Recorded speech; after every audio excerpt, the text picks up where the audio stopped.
Alright guys, I want to welcome you back to another Thursday Night Live fly tying event here with Fly Fishing Bow River Outfitters here at Caraville Craft Brewery. Happy to have you here, a big group again tonight. We're gonna, this month, just like in January we did a salt month, this month we're gonna focus on, this is kind of unfortunately a little bit of our wind down. We basically got this whole month and then maybe we're hoping to one or two times in April, and then we're going to be done for the season. Our guiding season kind of starts and we're going to get back to busy again. So we're going to enjoy the last few weeks we have with you, but we wanted to leave you with some more fly patterns that we really like to use. We guide with, we use on most of our mountain streams. So we're going to call this our mountain month. So we're going to kind of go through different patterns we would use. So we're going to have today we're going to do a green drake pattern and a hopper pattern. I think next week is a beetle and a bull trout streamer. So we're gonna do some streamers. We're gonna do some, a little bit of different stuff. Try to give you a variety this month, but stuff that we would use in the mountains. All right, well, we're gonna get started today with a green drake pattern. So in your packages, if you haven't already, we have a pin. So I'm just using a very generic, it's just a dressmaker's pin. You can use a needle, you could use whatever you want. We're just gonna use this to actually create our extended body that we're gonna do for this green drake. So it's kind of a neat way of, instead of using the hook shank to create your body of your fly, we're actually gonna create it off of that and tie it in, so it's gonna actually hang extended, as it's called, off the back of the fly. Gives it a really realistic look to it. And thankfully for green drakes, at least in our area, we have quite big green drakes, so we're able to tie them a lot bigger, which for a dry fly, especially if we're a little newer, is a nice way to kind of get into it. So what I'm going to get you to do is to, the best you can, secure that pin in your vise. So for myself, I have this clamp style vise. I have to tip it up a lot to get the angle right. We don't want the whole pin sitting out because it's not firm enough then. So we want to get a little bit back. We don't need a ton of space on the pin to tie this extended body. So we're just going to leave about that much in. Make sure it's nice, it's stiff, it's not too floppy, and we'll get going. So for thread today, I'm going to use a 70 denier, just an olive thread. You could use a 140. The only danger with the 70 is we might cut through our foam, so you have to be a little bit more gentle when we're working on the foam stuff if you're using a little bit thinner thread. Okay. So what I'd like you to do is go ahead, get your thread started somewhere near the tip of the pin. Now this tag end here, I want you to leave it on. So if you already cut it off, I want you to pull your thread off and do it again. This allows us to do a pretty neat trick with it at the end, and I'll show you how to do that. I practiced this a few times today and I cut it off every time, so I'm going to try to remember not to do that this time. Because it's not crucial to the pattern, but it is kind of a neat trick to learn. You're going to have a couple of these. So we gave you enough materials for you to tie 2 flies. So I want you to take one of these green pieces of foam. So I generically cut them for you. They're all a little different. They're not perfect. How we're going to kind of gauge that is if you go ahead and look at the hooks that we gave you in that little bag with it, we're going to tie this on a size 10 dry fly hook. So if you take that dry fly hook and you look at that hook gap, we're going to want that piece of foam to sit inside the hook gap.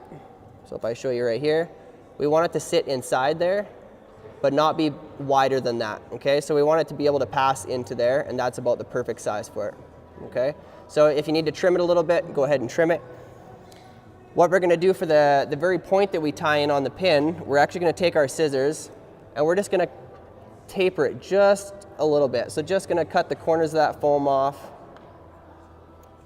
so we're left with a shape that looks like that, okay?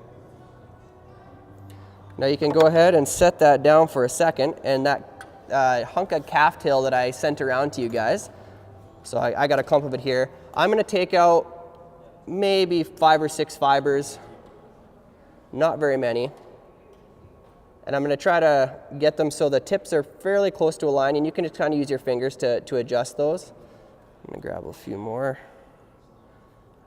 They're not the easiest things to get lined up. We're going to tie this as our tail fibers coming off the back of this green drake. So we want to readjust them in our hands so that the curly points are headed out the point of the pin, okay? And so what we're looking at for an amount hanging off the back, we're looking at maybe a 1/4 inch, so not a ton. So if you're looking at it there, we're just going to do a clinch wrap get those fibers tied right in on top of the hook. And we're going to try to get them to stay on top of the hook, so just brace them. You don't want to wrap super, super tight because we are actually going to have to pull all of this, this foam and these fibers off of this pin. So you need to be snug but not reefing tight, okay? Once you've tied those in, let's go ahead and cut the fibers without cutting that little thread tag that we left there, if we can.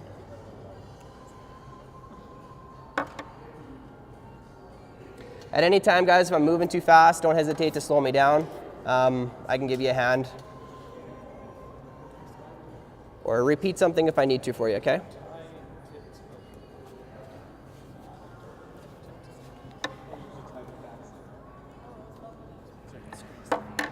Yeah, give them a little more space.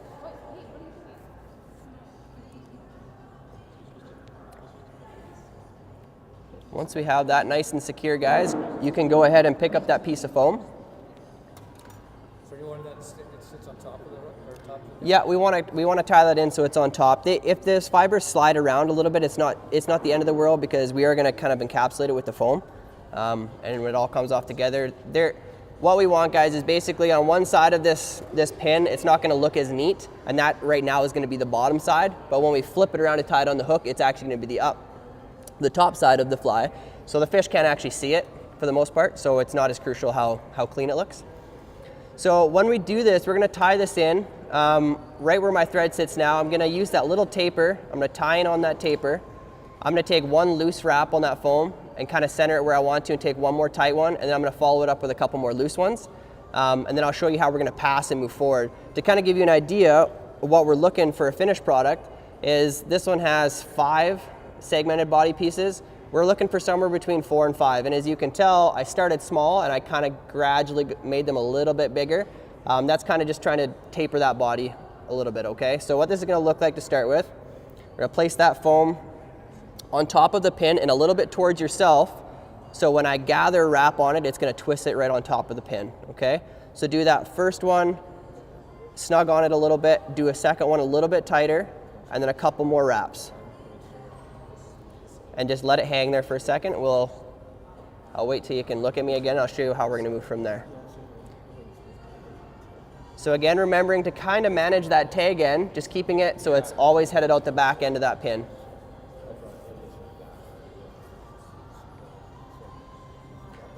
So once that's in, get you guys to look here for a second. It's going to want to spin on you a little bit until we get more segments on it. I'm going to pass underneath the foam, but on top of the pin, okay? And as I do that, I'm advancing my thread up the pin a little ways. So then when I go to gather the next time, I can go with a little bit bigger segment. Let's see how that worked.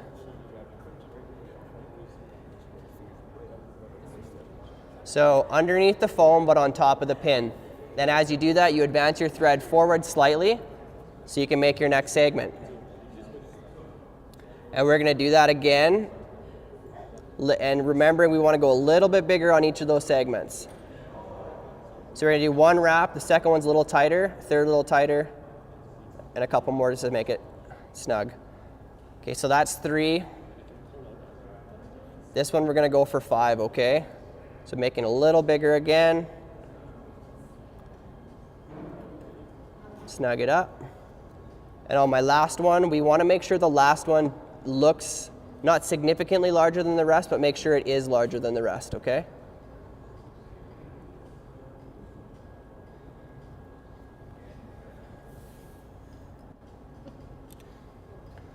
So once you have that done, you should have 5 segments.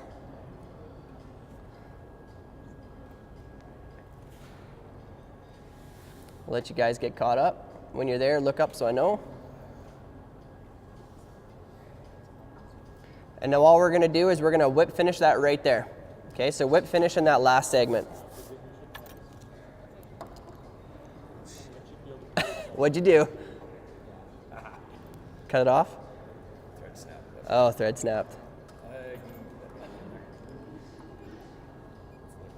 So just do 1, 3, or 4 turn whip finish.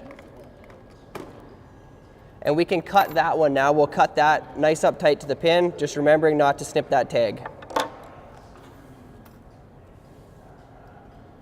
With finishing on that last segment, right? That's correct. Yeah, and then you can cut, so don't cut the tag end that I asked you to leave, just cut the thread off, yeah.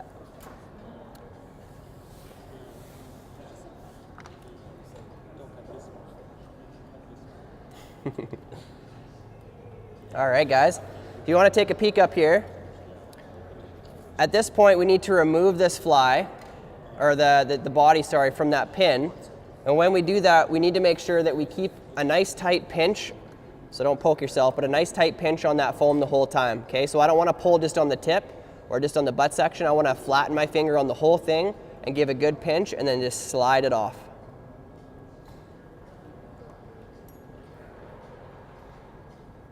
And there you go.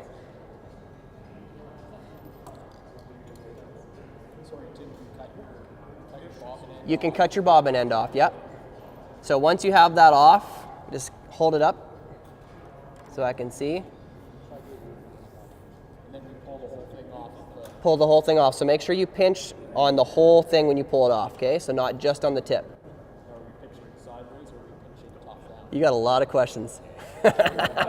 Right on top. So what I do is I take my thumb and brace it on the bottom and then right on top, so I'm covering that whole pin. Pinch tight and slide it off. It's gonna feel a little snug, but it will come. You just don't wanna pull on just one little piece or the other, otherwise it's not gonna come off. How many times around? Let's say 5 times should be enough. Perfect. Kind of like pulling a cork out. You might have to wiggle a little bit. Forward again. Did you glue it at some point? Yours isn't moving either? So you see how when you get used to it, it goes fairly quickly. Now, This wrap right here. Yeah. to make it easier for you guys, what we're gonna do is I'm just gonna whip finish this off.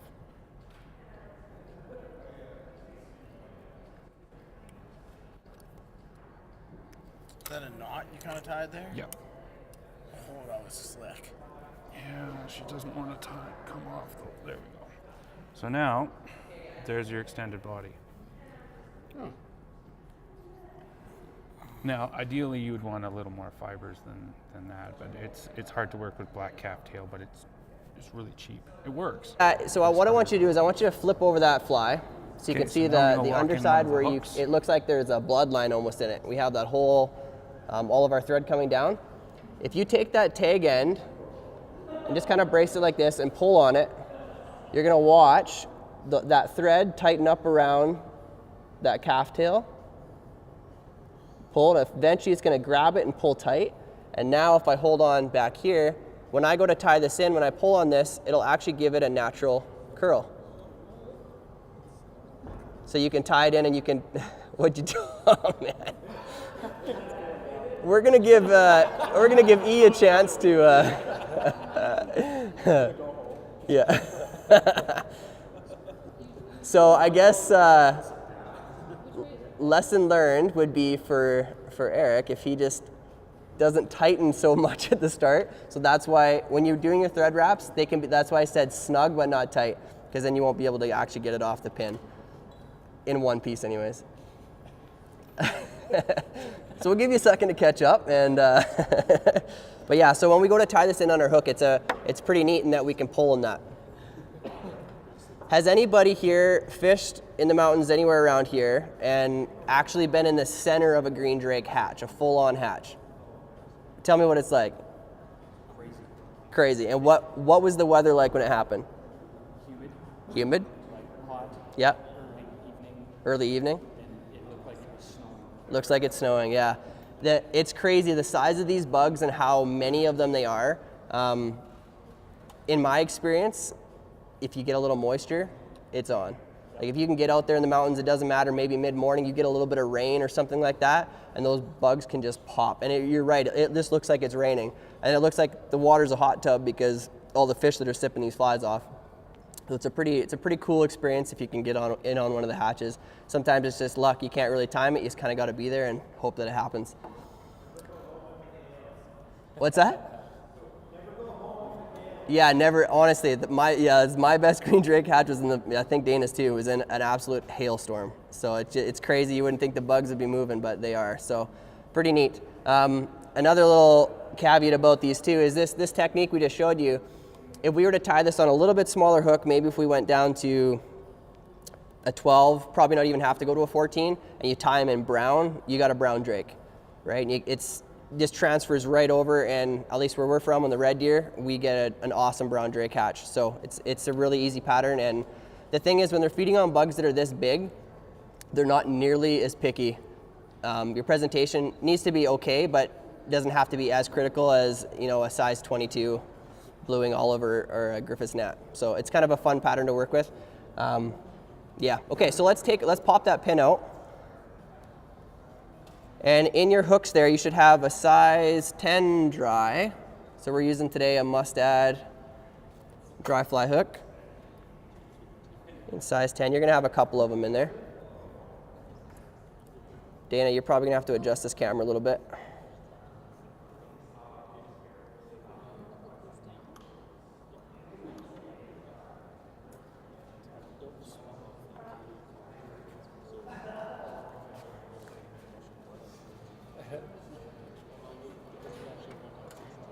So go ahead and start your thread on that hook.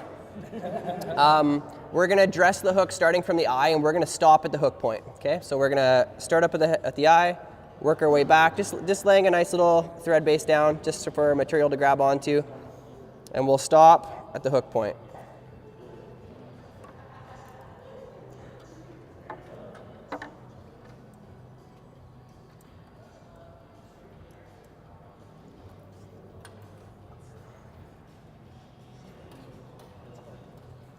Good. Everybody's beer's cold. Yeah. Yours? Mine's actually cold, yeah. It's because I'm drinking it fast enough today. Proud to say that's my second beer of the day. I haven't, I'm not a beer drinker, so I'm getting conditioned pretty good. Okay guys, so we're gonna take that extended body now, and we're gonna lay it on top of that hook. So again, what we're gonna do is we're gonna point all the gross stuff, the gross looking stuff is gonna point up. Okay, so we're gonna take that, flip it up on top. So we wanna tie this in. That's about the right extension that we want out of that. We could have maybe gone one more, but it probably wouldn't proportion as nicely. So what we're gonna do is we're gonna take a gathering wrap over top of this. So switch your hands. You're still gonna make sure that that tag end is sitting out away from you because you're gonna use it here in a second. So we're gonna gather wrap, try to get that pinched on top of the hook shank. Take a couple more wraps to make sure it's in there, just not too tight yet. We just want it secure so that we can then readjust that tail. And if we take that tag end now, as you can see, I can pull it up and create the angle and the shape that I want on that hind end, okay? And once you've got the bend that you want out of that tail, then you're gonna tighten down on your wraps and give it a good pinch. This isn't a super delicate dry fly, so take as many wraps as you want to get that secured down. And all that extra foam now, what I want you to do is to come underneath it and leave yourself a little bit of room back from the eye and snip it off. And we're gonna tie that foam in so we really make sure that that's nice and secured. And we're gonna lay lots of thread over top of that so that foam is condensed down. And we're kind of tapering how that body's gonna look once we put our peacock curl on top of it.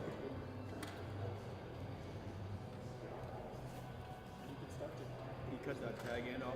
Once you've secured it down, you can get rid of that tag. Yeah, that looks really good. If you've ever seen a mayfly, when they sit there, their hind end kind of sits up like that, the back end of the sailboat. It's kind of a pretty neat looking thing. So what I would do at this point, guys, I wouldn't use super glue, but if you have a head cement of some kind, I just take a little dab of it and I put it right on all those thread wraps I just put down and over top of that foam. Not a lot of it, just a little touch.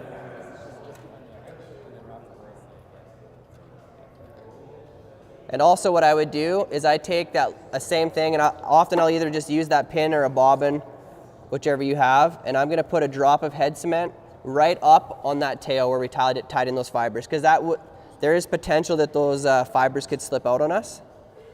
So I'm just gonna take a drop of glue, and you can even coat down all those thread wraps you just put on there.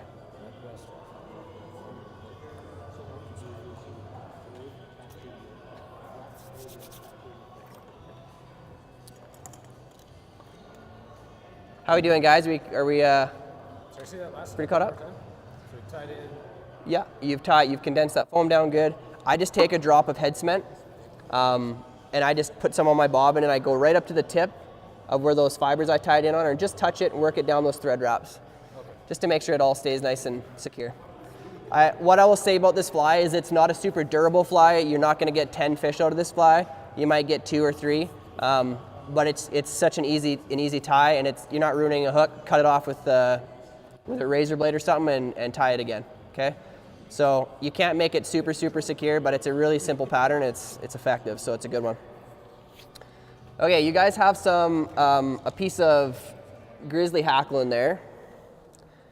And so that should be enough hackle to tie 2 flies, but you'll cut it off once we've wrapped up the hook shank. So that came out of this cape. The nice thing again about this fly is it is bigger. We're not using super expensive cape or like size 22 dry fly hackle. We don't have to use any of that really tiny stuff.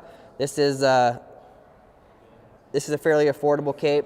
We're looking for fibers that it helps a lot with the buoyancy. Like this fiber, this is probably fibers for actually like a size 8 or 6 hook, but they're perfectly fine on this pattern. So we don't have to get super picky about the hackle that we use. We don't want to use something as big as a saddle hackle or like a schlappen, obviously, but we don't have to get super crazy with it either. So on your hackle, we're gonna go down to the butt end, okay? So preparing hackle to tie in for dry flies can be a little different depending on who you are, but my preference is I peel a few off at the butt end, a few of those fibers, so I expose a little bit of the stem, and then what I do is I go in as careful as I can and I cut a little notch, so try to pull those fibers back, and I cut a little notch like so when I tie it in, it has something to grab onto, okay? So when I tie it in right at the butt end, it's got a few fibers it's grabbing onto, and then we'll secure that stem as we go down. So when you look at your hackle, you can see you have a top side and a bottom side, and you can see how it's concave on the inside. So how you want to orient this is you want the top side of it pointed towards yourself, and you want it pointed back. Does that make sense? I'll repeat again. So you want the top side of the hackle pointed to yourself, oriented like this. So for your guys' angle, you're seeing the bottom side of it, and I'm going to tie it in at an angle pointing back. Okay? So when I do that, I'm going to grab it, take a securing wrap, get it placed where I want to, and I'm going to wrap down that stem and lock it in. If you got a little piece of that stem sticking out, just trim it out. And then we can just take that hackle and leave it out to the back end.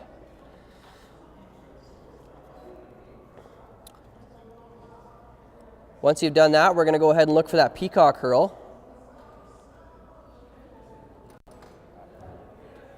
So a peacock herl is a really neat material, simply because when you wrap it, it's got tiny little fibers all over it, and they stand up and they give us a little bit of a profile. Really nice also for wrapping hackle over, because it actually controls where it goes. It gives it a bit of a base to sit on. Some of the negative sides of it is it's very brittle. So you can't put a ton of tension on it. When you're wrapping it, it's quite common that you're actually going to put too much pressure and it'll snap. Something to help yourself is go up to the tip of the fibers and just break them off. That's the weakest part of the peacock herl, is right at the tips. So we'll pinch those tips and get them off of there. So I think you probably have 6 or so fibers in there. Take half of them. So you got 3 or 4. I got 4 right here. We go ahead with 3. And what we're going to do is we're going to tie those in just ahead of the hackle fiber. So again, just a nice gathering wrap, and we'll secure those in.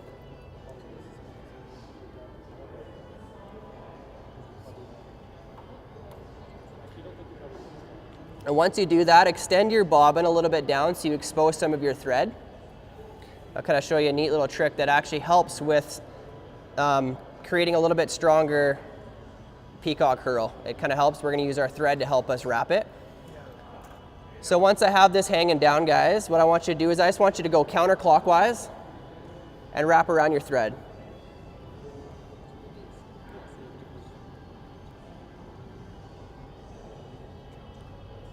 Yeah, counterclockwise down your thread. All this does is it really helps. You don't have to put any tension. You're sharing the tension over the load of the peacock curl as well as the tension of your thread. And it's kind of nice. It makes it a little easier to control as well. Everybody with me there? So then what I'm going to do is I'm going to go ahead and I'm just going to pinch my thread down there and kind of grab my bobbin in my hand. I'm going to bring that thread up and I'm just going to start wrapping. Okay, so I'm going to wrap starting right in front of that hackle. Just nice touching wraps. Moving my way down. And I'm going to stop giving myself about 1 eye length in front of the eye. Okay, right about there. And now I still got all these fibers wrapped up, so I'm just gonna, if I've got too many fibers wrapped up, I'm gonna unwind them if I can.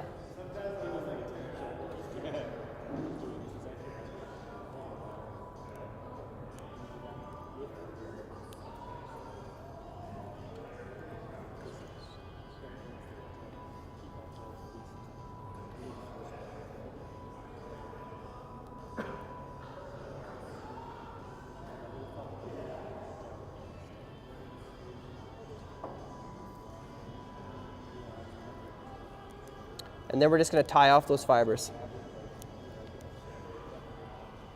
So again, do a couple wraps on one side of them, switch hands, do a couple wraps on the other side, make sure they're nice and secure.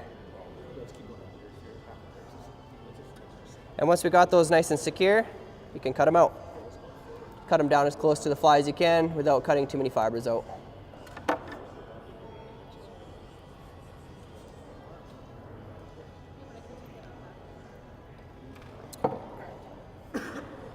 And that's a neat little trick that you can use in lots of, like even if you're just using, let's say on a pheasant tail or whatever you're using to make a used peacock curl, if you wrap it down your thread and then you do that, it just helps with the strength of it.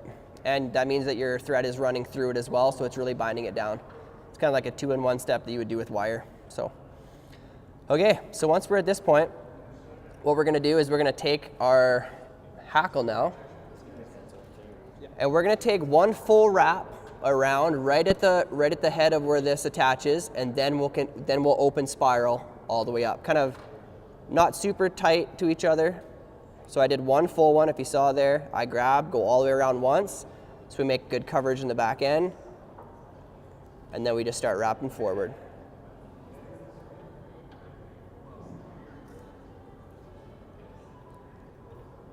And once we get up close to the top of that peacock curl, I'm just gonna take it, gather it with my thread, and you're gonna have fibers going out the front, going out sideways, going out all over. When you try to tie this off, that's okay.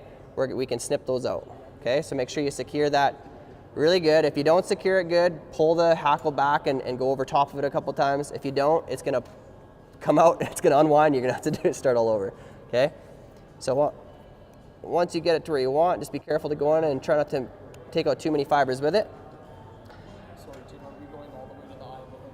No, we're gonna stay back to that 1 eye length behind where our peacock curl stopped.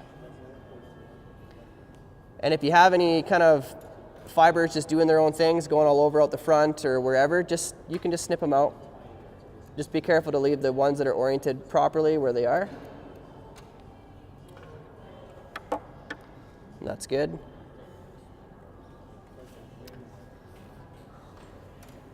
Looks good, looks good. All right, guys, you've got a piece of McFly lawn or a piece of Antron. Some of you have Antron, some of you have this stuff. I want you to go ahead and grab that. So what we do now is we make a fairly simple wing, wing with this stuff. If you have the Antron, you're gonna have a much longer piece, and you can double it over a couple times just to create a little bit more volume. With this stuff, you can get away with, so a piece this long, I'm just gonna cut in half. And I'm gonna have it doubled over. Sorry? So you're looking for like that in total length? So double that over again. Yeah, you're looking for that, but you're gonna have to double it up. Double that you have, yeah, and now cut it. Yeah, good. Okay, so I got this piece here about yay long. I'm gonna split it in half, and I'm gonna tie that in right in that 1 eye length that I left. I'm gonna tie that in right on top of it. So I'm gonna split it, Once you get one wrap over it, then you can turn and grab the other end and you can kind of straighten it and make sure it's up on top. And take a couple more wraps to secure it in place. So you know, if you have that loop, like that, Yeah. did that loop, tied it like that. and That's just right. Fold back on Yeah. itself, then we'll- Well, yeah, exactly. Good. And something that can help with this stuff too, guys, is if you actually take a little brush to it, you can brush it out, and it actually helps with the volume.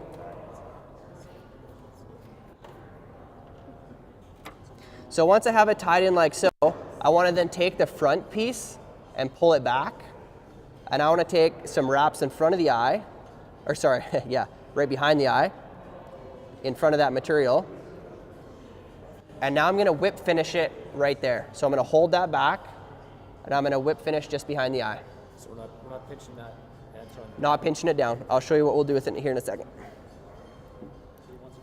So this is a little bit, we do this a ton with lots of different patterns, but you kind of get good at holding the material out of the way and whip finishing at the same time.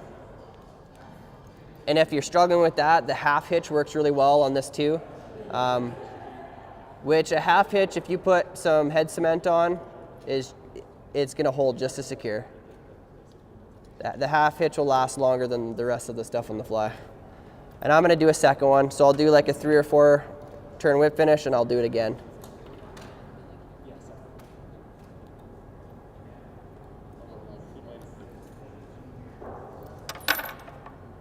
You can snip your thread.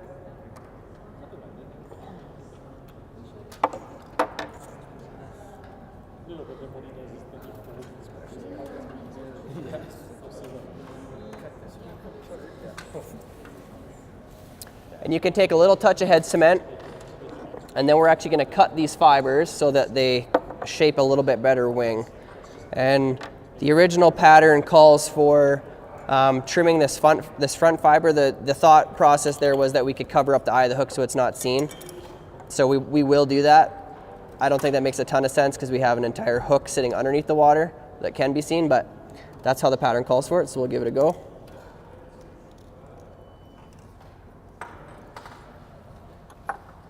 Okay, so that front piece, that front fibers, what we're gonna do is we're gonna take our scissors and we're gonna run them right up the front of the eye, kind of brace them against the eye of the hook. So we're leaving some fibers over top of the eye and snip. So it leaves us with just a little snippet right there. And then we're gonna take those other fibers, we're gonna stand them straight up.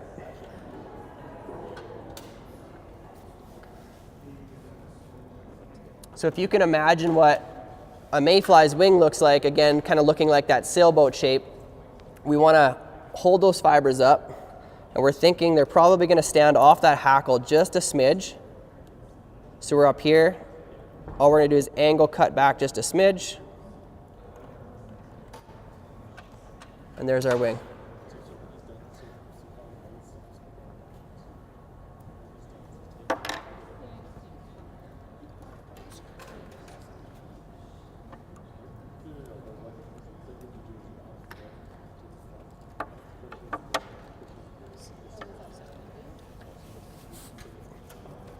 So at this point, if we were to leave this fly as is, it actually wouldn't sit in the water very nice. So we've got, because we're using that bigger hackle fiber, because we actually do want this to ride very high on the surface, excuse me, we need to cut a little bit of a V into the bottom so that we're actually kind of making it like a stabilizer, like almost like a boat, so it's actually gonna sit the appropriate way we want to on the water.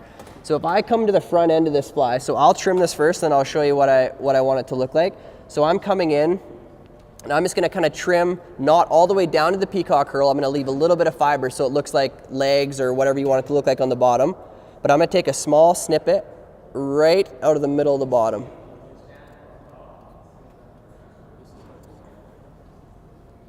So if I take this now and turn it, Dana, tell me if this is still in focus. No? How about now?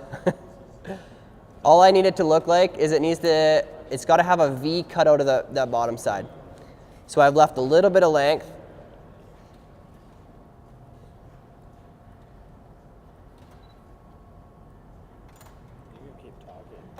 And all that's doing for us is the weight of the hook's going to make it want to ride the appropriate way in the water. But with all that hackle, it could tip over one way or the other. With this, it allows it to sit a little bit better in the water. Okay?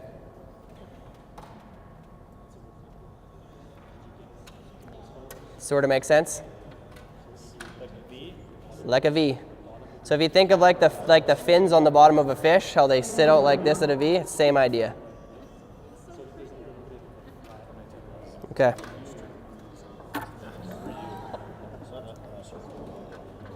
And that's our green drake pattern, guys. And you can kind of play around with the length of that wing as well. They're probably not going to see much of that wing, but it's also there for us to see. So if you leave enough that you can see that white in the water, it's going to help you out as well.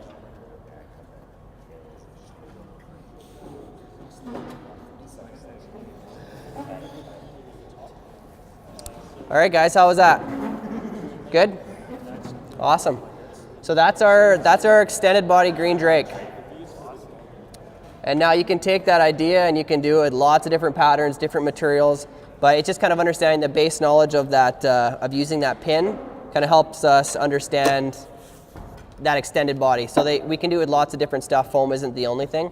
But just remembering, you're gonna be frustrated if you go too tight. Like E experienced, you gotta leave it a little bit looser so you can still get it off the pin. But yeah, great pattern, fun. I tempt you to give it a go. All right.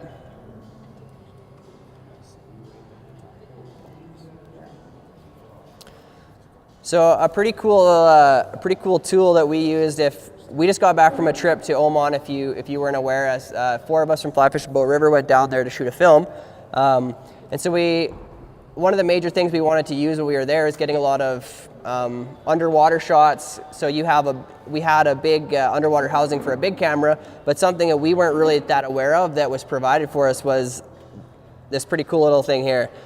This is called Access Go. This is made by Aquatech, and what it is so this, I think this is an iPhone 10 that Dana has, fits inside this case. So there's lots of things out there that could be sort of similar for taking underwater photos, but kind of a trendy thing that's happening right now is those half and half photos. So you can see an angler out of the water as well as the fish underwater, or however you want to mess around with the focus. So what also comes with it is this huge dome that sits out the front of the camera, so you can actually take those half and half shots, not just underwater shots, and not be worried about your camera getting drowned. So we actually used it when we were there, got a ton of really cool pictures with it, especially with the new iPhones. The film quality is actually pretty spectacular. There is a little bit of a cost to them, but like for us, we're probably all going to get them for guiding. It's a pretty cool thing to provide to your client, a pretty epic photo that you would have to have a professional photographer with you normally to get, and not very many of us are that. So pretty cool thing. But yeah, again, Aquatech, if you guys are interested in something like that, we kind of got a connection there. We could give you, kind of send you in the right direction anyway. So kind of a cool little thing. We thought you'd show you. If you want to take a peek at it after, don't hesitate, come up and take a look. So, we can talk about this? Yeah. This is called an Access Go, and the brand is Aquatech. Yeah, so Aquatech is they were really excited to work with us on this project because they're more in the surfing world. So they do a lot of stuff with surfers, capturing shots like that, not so much the fishing industry. So they're pretty excited to work with us on the film, and we're able to take some really awesome stuff for them. So they're kind of trying to break into the fishing industry, fly fishing industry, kind of that sort of thing. So pretty cool little tool. Before we go on to our next fly, we want to talk a little bit about our vices. So we've had lots of people asking questions about, I'm just starting, I'm looking at coming to your guys' night, or I'm looking at just, wanting to watch along at home. What should I do for a starter vise? I reach out to you guys a little bit as well, and to see we all have experience with different vices. So I started with, I think a mongoose was my first one, as an entry-level vise. Was actually a pretty good vise, and now I'm using a Regal vise, which is one of the higher-end vices on the market. Vast price difference between the two of them. There's a lot of vices that fall in between. So, and not only that, there's tons of styles. So looking around, a lot of you guys have clamp vices. This one is like the claw style. I personally really like this. I had what is that other one? A stone foe that's pretty much looks exactly the same as this. That's a clamp, and I really enjoyed it. I found it holds hooks really securely. There's a lot. I guess what's yours? A Renzetti? Renzetti is a really popular. What kind of price range is that? Is an entry level Renzetti? We started at probably 200. About 200. Okay. Yeah, about $200. Yeah, because there's a travel one as well, which is really nice, and they go up to probably $1,000 at their top end.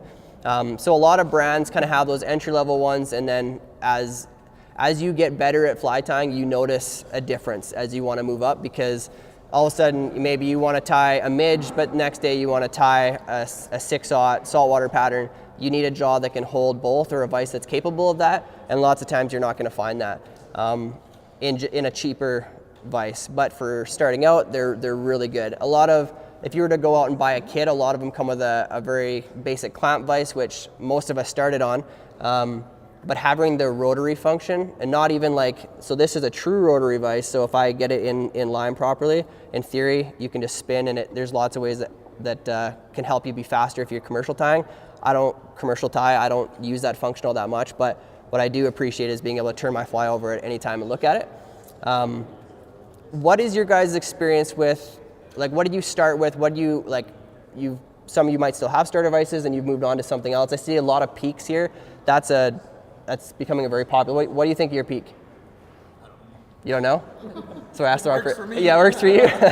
Okay, well, E, you're a good example because you started with a different vice too. You started with a clamp vice, correct? Superfish, I think, or Superfly vice. Superfly vice, yeah. And then just upgrading to this, you just have way more articulation just holding the hook. Right. Versus when you're trying to tie smaller flies with that Superfly, it just moves all over. The hook's moving a lot. It hasn't longer, you get a 2x or 3x, it just kept moving at the Right. jaws. So just the strength of the jaws is something you notice is a big difference. Yeah. So, and what did you spend on the peak vice, if you don't mind asking? $120? $200. So that's, I think for $200, you are getting into a pretty good vice, which is, you can't, especially a peak, they're quite well known. That's not a huge amount of money, but maybe if you're starting and you only want to spend $50, then you go buy the starter kit and understand that you're not going to be able to rotate or whatever. Sorry, say that again? Terra is $60 at Bass Pro, and how do you find it? It sucked. I ended up forging my own jaws through this Okay, one, so you don't recommend the Terra from Bass Pro. Yeah, and in my experience, I also have had the original clamp vise that I couldn't rotate, and I still have 4 vices that I tie on different vices for different things.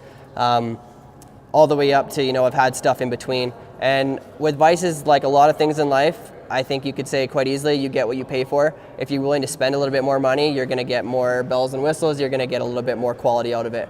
But understanding that comes with a cost. But I think you can fall into that $200 to $300 range and be quite happy. And does anybody at home or here have any questions about vices, anything, like if you're looking at buying one, if you want any recommendations, go ahead and ask, or you can talk about it after. Between the group of us here, we all have quite a few vices, so we can, even if you want to try tying on this one or another one, no worries, okay? All right, well, we got a Fat Alberta tie. So we're gonna move on to our next fly. It is, I'll show you what this thing looks like.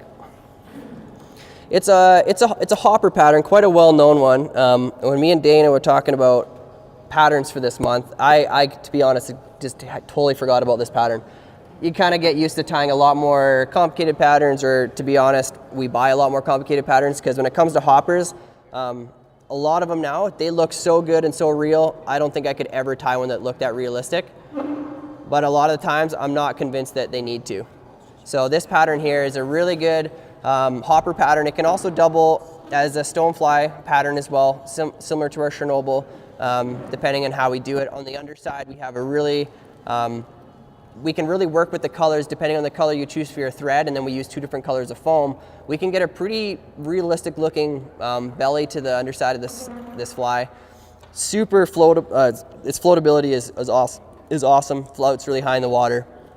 We add some legs. Today we're gonna tie this as a hopper pattern, so we'll tie, as you see, some knots in the back legs so we get them to change angle so they look a little bit more like a hopper.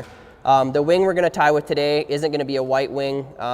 Something we talked about on the river a lot is telling clients consistently, your hopper is gone. Oh, I didn't see it. Oh, it's gone. It's been gone for quite a while. So there's something about white that's really hard to see in riffle water, especially, which a lot of times what we're fishing when we fish a hopper dropper, which is another huge advantage of having a nice big floatable fly like this. So what we're going to do today is we're actually going to tie it with a more of an indicator style than a wing style. So something that we can see per se more than the fish. They might be able to see that wing, but I think that's there more for us to see. So we're going to change colors so that we can actually hopefully see it. Orange and pink are a couple of really good colors to see on the water. Okay. Sorry. So what I'm going to use is I'm going to go with what do I do with it here? I'm going to go with a 140 UTC in brown.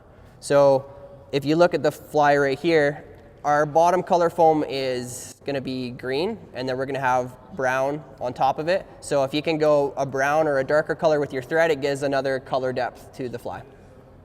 Okay. So what we're going to tie this on today is a size, what are we, a size 6, I believe. Yeah, size 6 dry fly, mustad dry fly. This is a really good size for a lot of hoppers. You could go down as, yeah. Yeah.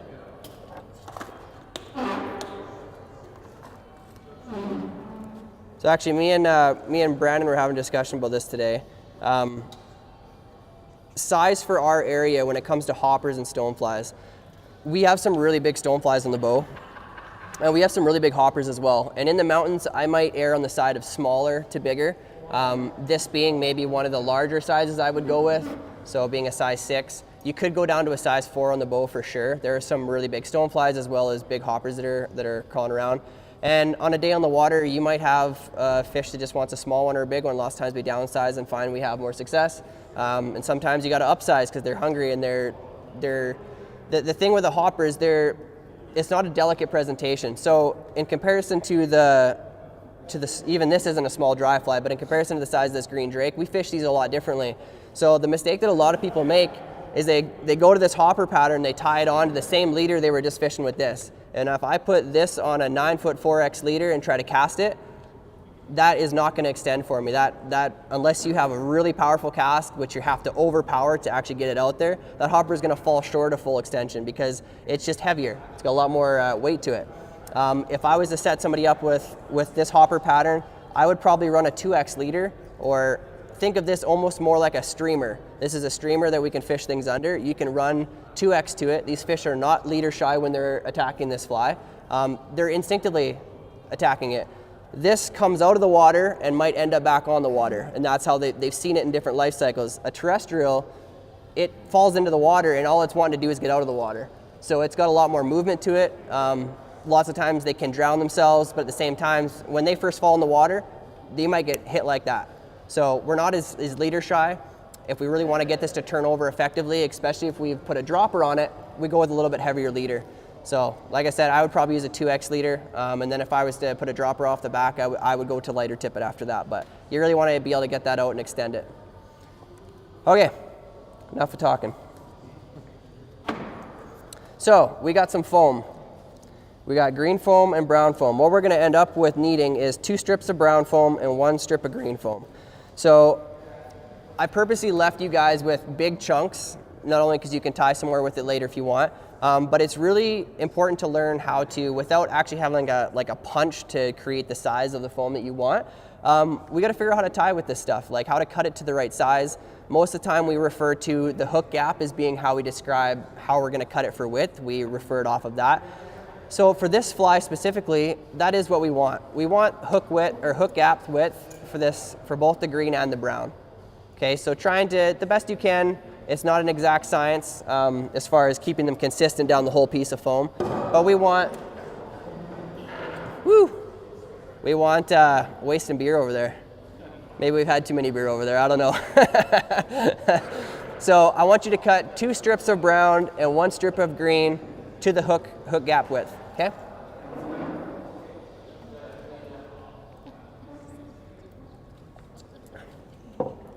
What are you doing over there, Jared?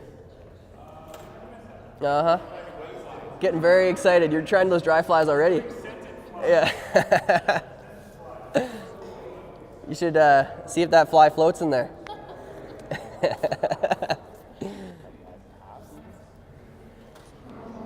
And we want to leave those strips about that length, guys. We don't want them super short because we actually going to fold them back a couple times, do a few different things with them. Okay, so we're going to go at 2 brown, 1 green.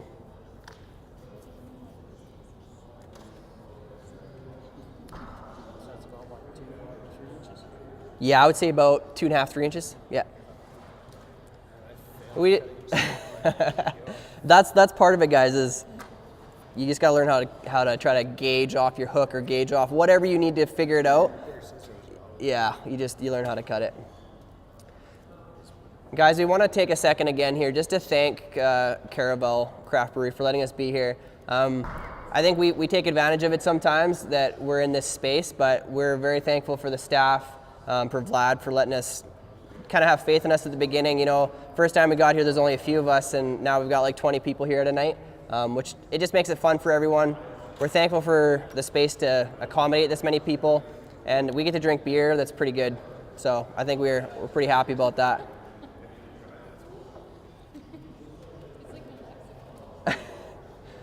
How are we doing with that foam, guys? About ready? Okay, so once we get that hook secured in our vise, I want you to go ahead and lay right from behind the hook eye. We want to lay a nice thread base down. And we're gonna lay that thread base all the way back to the hook bend. And then we're gonna take that thread and we're gonna bring it up to about a hook gap's width from the eye.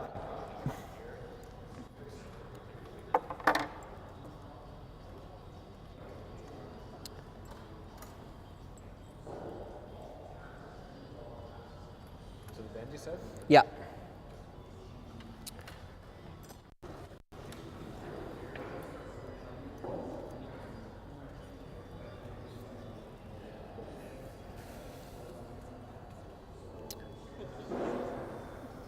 Since he's taping me right now, we want to take a second, too, guys, to thank Eric for his donation last week for the materials. You know, we really want to keep this, as long as we can do this, keep it free for everybody, and that's kind of our word and our honor. We're going to do that as long as we're able to do this. So we're thankful for those donations that do come in to help us keep it going. And again, thanks, Eric, for doing that.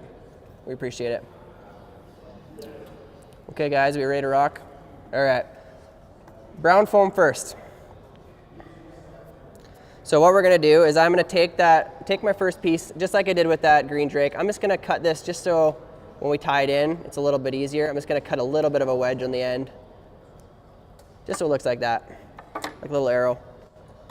Now where I left my thread there, this first piece, guys, that we're doing, or the first 2 pieces we tie in, there is nothing that needs to look good about it. We're getting it on and we're gonna cover it all heavily with thread wrap. So just get it on top of the hook, take a wrap to get it secure, and then I'm just gonna try to hold on to that the best I can and cinch down as I go, keeping it on top of the hook all the way to the back. And we're gonna leave that right at the top of the hook bend, and then we're just gonna take that and compress all that foam down. And really lay a thread base down. We don't have to completely cover all the foam on this one like we will the next one, but we want to make sure that all the big bubbles in that foam are compressed.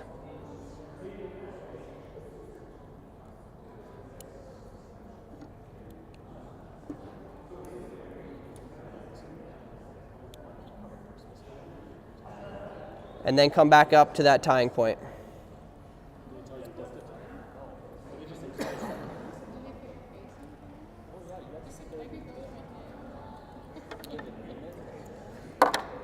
Okay, guys, once we have that, we'll take our green foam. We're gonna cut that same little arrow into the head. We're gonna do exactly the same thing. Tie it in on top and wind that back. This time, however, when we get all the way down to the back and those 2 foams kind of come together, So as you can see right there, I've got them together now. I want to try to take one wrap if I can and get it around both pieces of foam at once and tie just down the edge of that hook bend. Like that. See how I grabbed both of them together and I took a wrap with them together just down the backside of that hook bend. Once I've got that, now I'm just gonna cover all of this green foam with thread wraps. And I mean every bit of it. We want no green showing through by the time we're done wrapping.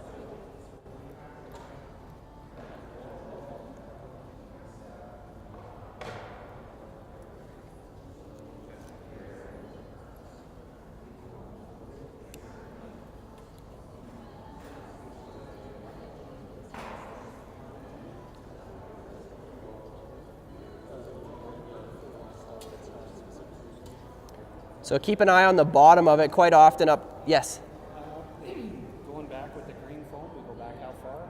So with the green foam, we're gonna go all the way back until we met up with the brown.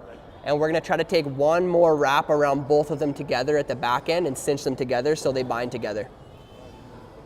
That's why we left the brown a little bit up onto the hook bend so that we can wrap into the hook bend with both of them.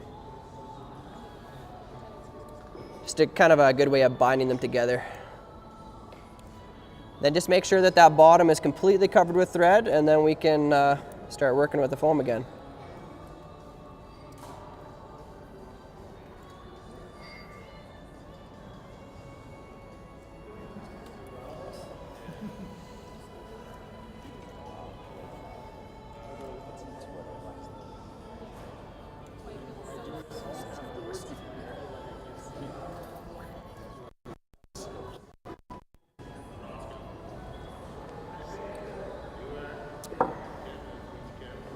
All right, guys. I'll give you a quick second to get that all wrapped down.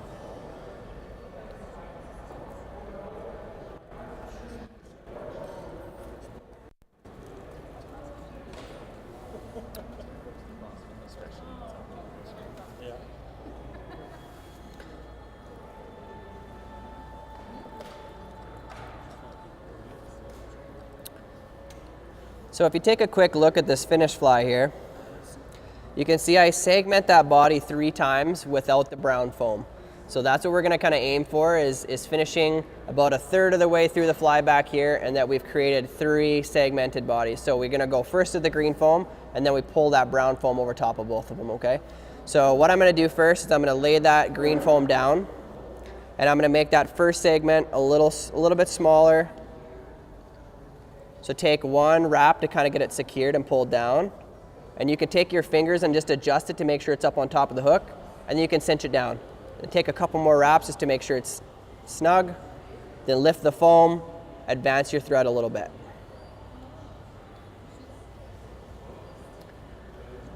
And so if we take that hook and we gauge it, we want 2/3 of the fly used up by the time we get to that 3rd bump.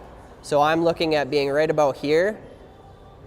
So I got 2 more bumps to put in there, and that's where I'm gonna end with it, okay? So it's just gauging it off the hook a little bit. So this next one, I'll put down. It's gonna be a little bit bigger than the last one. Again, control it on top of the hook. You can put a pinch on it, secure it, put a few wraps around it, and advance one more time. And this last one's gonna be the biggest of the 3. And I know that I wanted to finish about 1/3 of the way, or 2/3 through the fly. This one's gonna be bigger. Cut your thread. Oh. I cinch it down. So just like we did with the green drake, how we went underneath the foam to advance.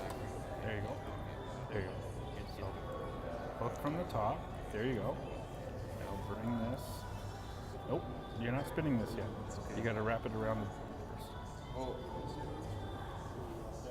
This goes. See, now you lost it off the hook. Okay, gotcha. Yeah. Okay. What happened? Well, we're looking at those guys. Oh. Nothing happened. We're just watching. We got to get the finishing game down first before we can start another fly. Oh, the whip finish game. Yeah, we're losing them here. The whip finish game is a fun game. No, you're getting too tense.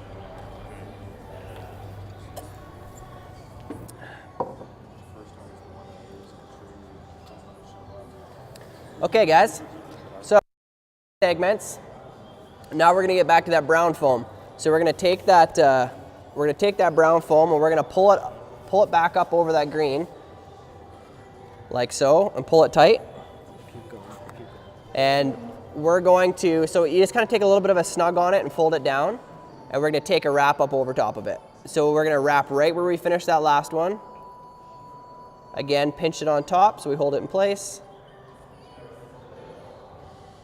Take some wraps. So if you look at that underside, that's why we went with that darker thread, because it kind of gives a nice contrast.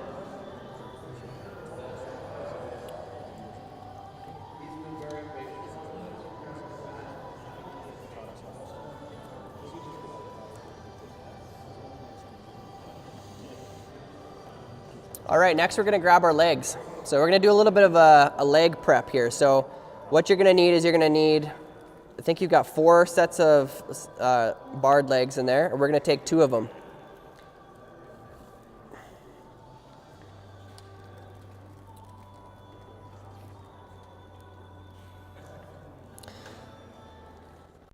So your first ones, what I want you to do is I want you to take them and fold them over so we know where the midpoint is.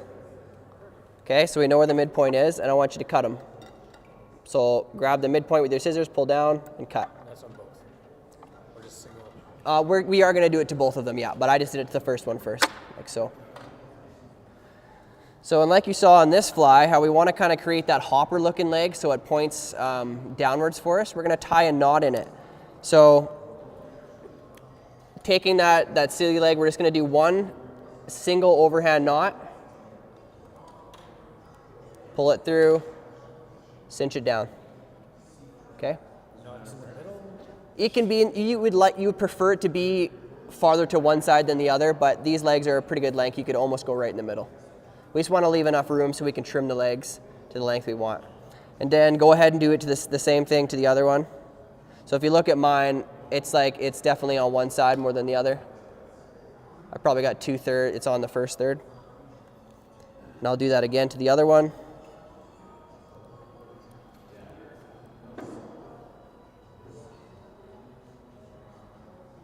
So now we've got an angle that it's showing us as to where we always want that back leg to be pointed down. So when we go to tie in these legs, we're gonna tie them in one at a time. We're gonna tie in right where we are right now. So kind of the distance at which I wanna tie this in at, I gauge it off that knot. I want that knot to be even with the back of the butt of the fly. Okay, so if you look at that, it's sitting right about at the back end. I'll switch hands. I'll bring it up against there.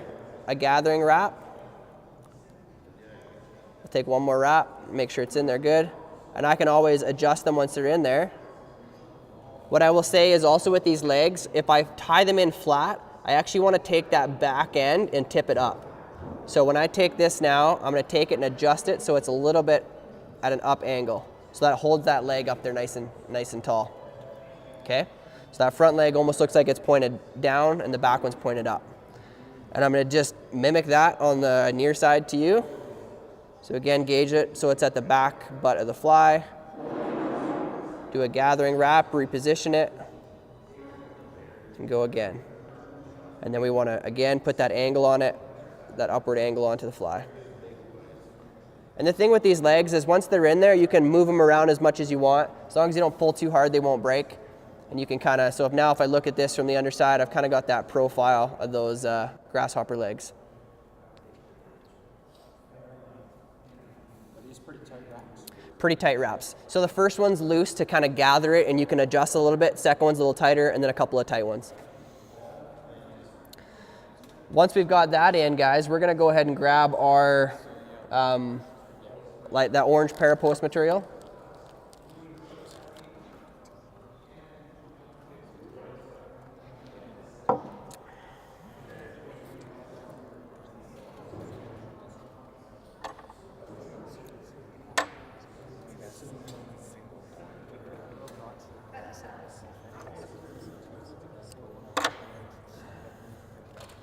So again, when I work with this stuff, I just like to take a quick brush and just to brush it out because it really brings a lot of volume out in it.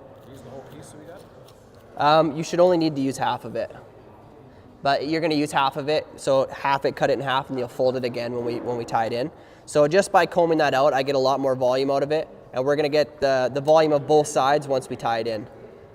So what I wanna do then is I'm gonna go right on top of my fly, and I'm gonna tie it in evenly, so tie it in right in the middle, okay? So again, you can take one loose wrap and you can kind of adjust it to get it to where you want, and you pull it down nice and tight. Take a couple more wraps, and then pull all of the post material back and take one wrap in front.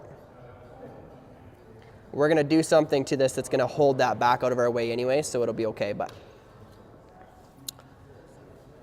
now this is where our third piece of foam comes into play. So once you got that wing, I'll slow down for a second, let you get that wing in.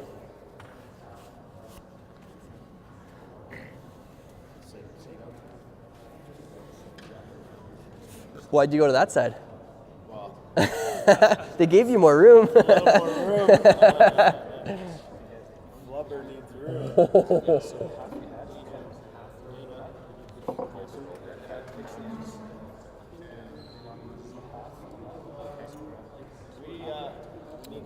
What's he need?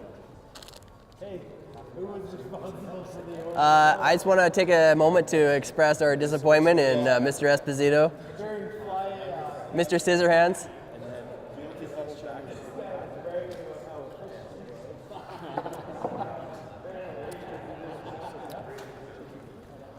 All right, guys, let's take that third piece of foam. So all we want to do with this one is when we pick an end that we're going to tie in, just make sure it's right squared off perfectly. So we want it to be nice and square at that end. Okay? Square it again? Yeah, just square it off at the end. So what we're going to do is we're going to come in from the front of the fly, and we're going to push that parapost material back just a little bit. So all we're going to do is tie in like 1/4 of an inch of this foam over top of it so that it orientates it back for us. Okay? So take a gathering wrap over it, cinch it down, take a couple more. So you're left with that. All you've done is taken just that little piece of foam to really force that little wing we have or the indicator piece of the fly back. So coming from the front of the fly, just a little piece of it.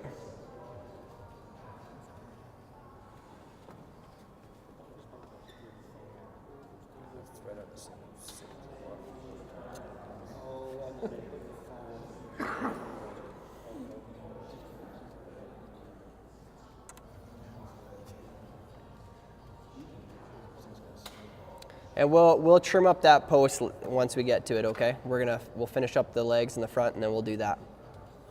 Okay, so now what we're gonna do is we're gonna pull all that foam back.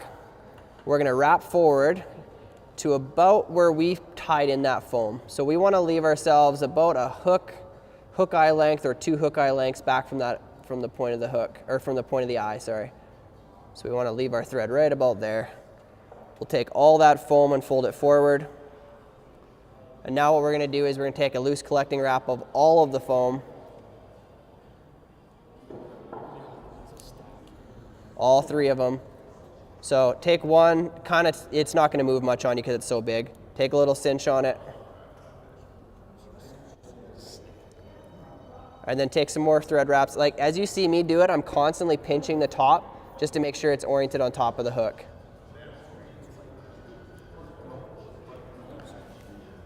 And we're left with this for right now.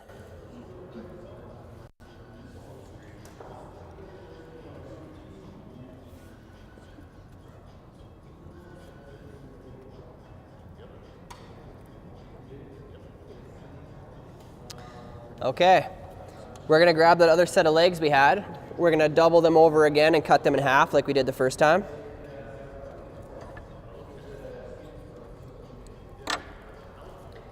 We're not going to tie any knots in these ones. We're just going to tie them in right in the middle on the front side and the back. So side closest to you, again, just like before, a loose collecting wrap. A second one, position them so they're right in the middle. Grab your next ones, do the same thing on the near side of the fly.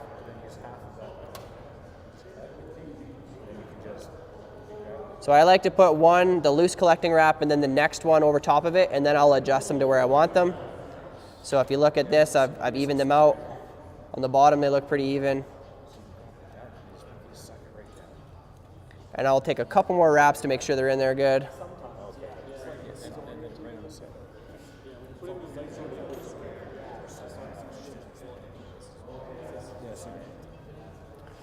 I'll let you guys catch up. And this fly is just about done, guys. We're gonna whip finish it, and we're gonna cut some foam and trim up the wing. And they're right there.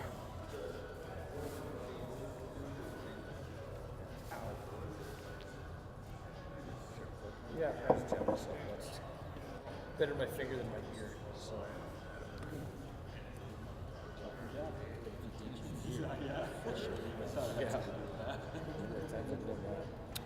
Okay, so now what we're gonna do, some people at this point cut the foam. I prefer to leave it long because it makes it a little easier to hold out of the way so that we can kind of work in front of that eye. So I'm gonna grab that foam and pull it back. I'm gonna take some thread wraps right behind the eye, and I'm gonna whip finish it right there. So again, that technique of being able to use your whip finish tool, hold that material out of the way, get a whip finish on it.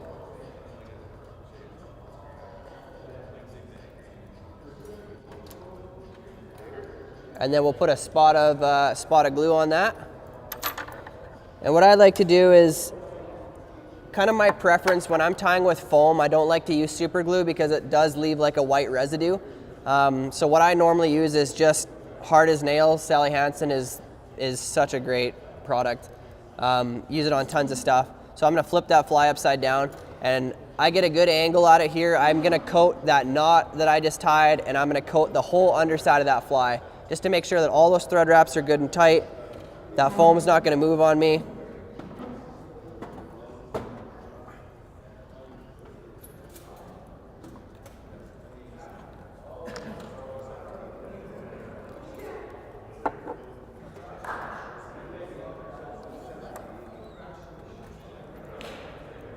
Awesome, guys.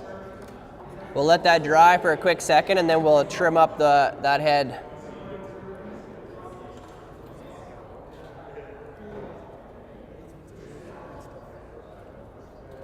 Or like UV. Yeah, UV works too. I use UV a lot. This is just cheaper, to be honest. Yeah, like UV is good for certain things, but then once you go through a bunch, it's just expensive.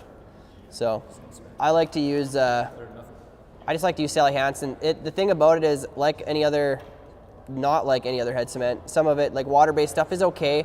Water-based is nice because it gets into the material really well, but that's what I love about the Sally Hansens is it really just soaks into it. You can let it dry. That's people's one complaint that I've heard is its smell, but if you think that a trout can smell it, or you don't like that, I personally love the smell of nail polish. I could smell it all day. It smells like gasoline. Yeah. So if that bothers you, maybe pick something else, but I personally really like the smell of it. Okay, so trimming up this head, guys, what we're gonna do is we're gonna fold that foam back down. And kind of like how we did with the wing on the green drake, we're gonna bring our scissors, rest them against that hook eye, make sure we don't cut our legs, and we're just gonna trim.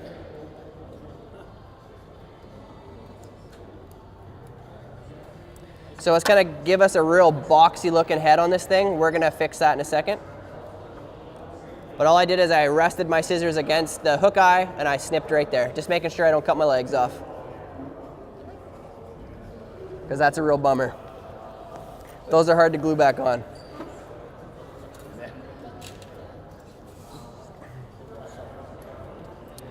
All right, so what I'm gonna do from this point, guys, is I'm just gonna go in there with a good sharp pair of scissors and I'm gonna round off those corners so this head looks a little bit more natural. Yeah. Vlad's got some news. Vlad, what do you got? Oh yeah, talk. How are you, buddy? Hey, It's good to see you. Good to see you. Hey, good to see you guys. We brought 2 awards for our beers. Which one is that? Is the Pilsner on there? Tell me it's on there. Silver for All right, Pilsner. right here, Pilsner. Yeah, and bronze for Dunkel. For dark Dunkel. lager. Yeah. Awesome. Congrats, man. That's awesome. Awesome, awesome, awesome. Thanks. Well, we enjoy drinking it, so Thank you. Thanks. keep up the good work. Yeah. Yeah, guys. So what you're left with is you can get as picky as you want with the head of the fly, but as long as we've rounded it off, it's going to give it a more natural profile. Now what we want to do is we want to trim those legs. So when I come to those back legs, I want them to extend just below the depth of the hook. So for this one, I'll cut on this side.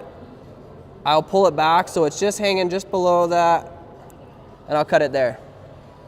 As for the other ones, the rest of the legs, we're actually going to take those and pull them down.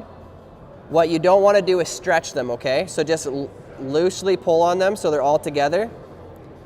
I prefer longer legs on this because I think it looks a little bit more buggy. It gives it more movement in the water. So I'm going to cut them. I'm going to cut them fairly long. I'm going to leave them. If I can gather them all together. You just don't want to. The key is to not pull them down when you cut them, because then they'll rebound and be shorter. So just kind of snug them up to the depth and cut them off. So for me, I like them about that length. That's a little longer than what most people might like. But once you flip it upside down, you can kind of adjust that if they look ridiculous to you. About, yeah, I would say 3/4 of an inch. Sorry? About where your fingers are. So we're gonna go to about 3/4 of an inch.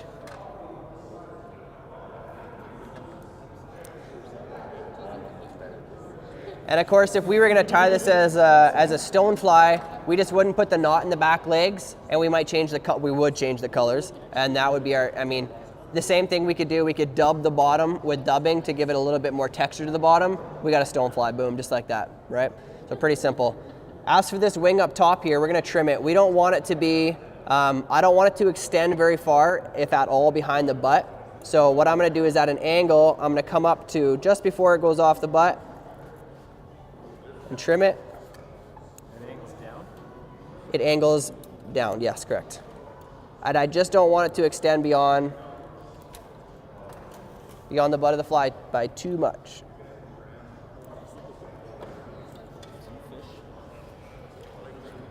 There you guys go. That is your Fat Albert. That is a good little fly. And obviously the color variations you could just go wild with. Change your thread color, change the foam color. Tans and browns really good. Greens and browns, even some redder colors. Tie them in purple. Purple works. Nobody knows why. It just works. So tie them in purple. Try a little bit of everything. But that is our Fat Albert. It's a good pattern. But that's kind of the key, guys. That's the learning to, if you tie 10 of them, your learning curve will be so much higher by the time you're done. You're like, oh man, I could tie another 30 of them perfectly. So just tie a few of them out. You'll kind of get your proportions where you want them to what you want them to look like, and you'll learn kind of how to work with that foam a little better. Okay? We got any questions about the fly, any of the flies today at all, or anything about them?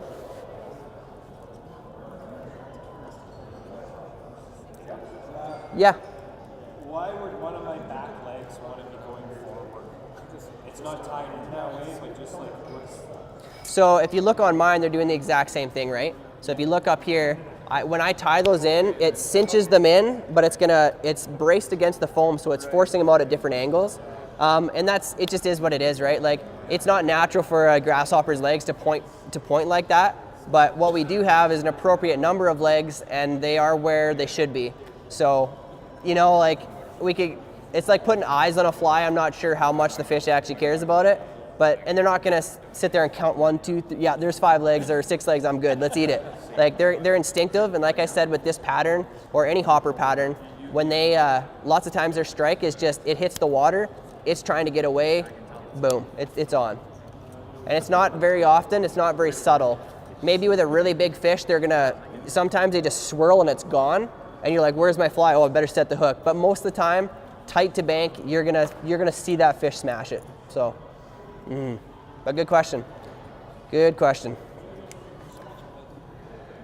So guys, what I'll say is we were talking about this earlier today, and we got trips are actually starting to book up now. I think people are getting a little anxious with the spring. Some of you guys have even booked trips. It's awesome. We would love to obviously take you out on the river this summer. Give us a shout. Go visit flyfishandbowriver.com. We have lots of different options for trips, whether it's in the mountains or whether it's on the bow. We'd love to get you out. All the kind of the popular times of year are starting to get a little busier and booked up. So if you wanted something specific, you should probably get on it before too long. But, yeah. Okay, guys. For everybody back home, thanks again for tuning in to Thursday Night Live. This is our first weekend of Mountain Month. Next week, I believe we got a beetle and a bull trout fly on the menu, so that'll be fun. Yeah, stay tuned. Thanks again for tuning in, and we'll see you guys next week. Thanks for coming out, guys. Appreciate it.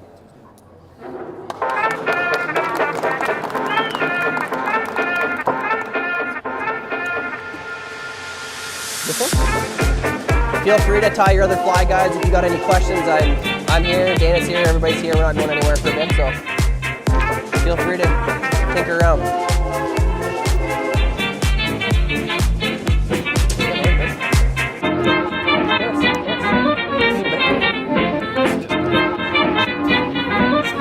Yeah, I use her actually probably more often than I use her.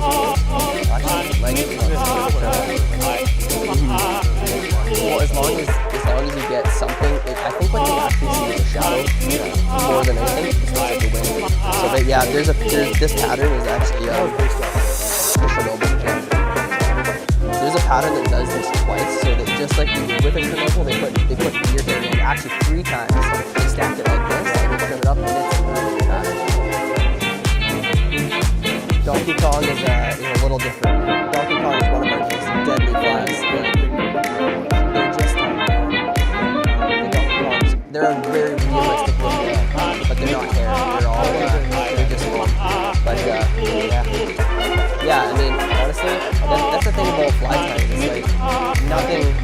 People are gonna look at this and be like, "Why do you do it?" It's like I don't think they see that way. I want to see the fly. What they see is that.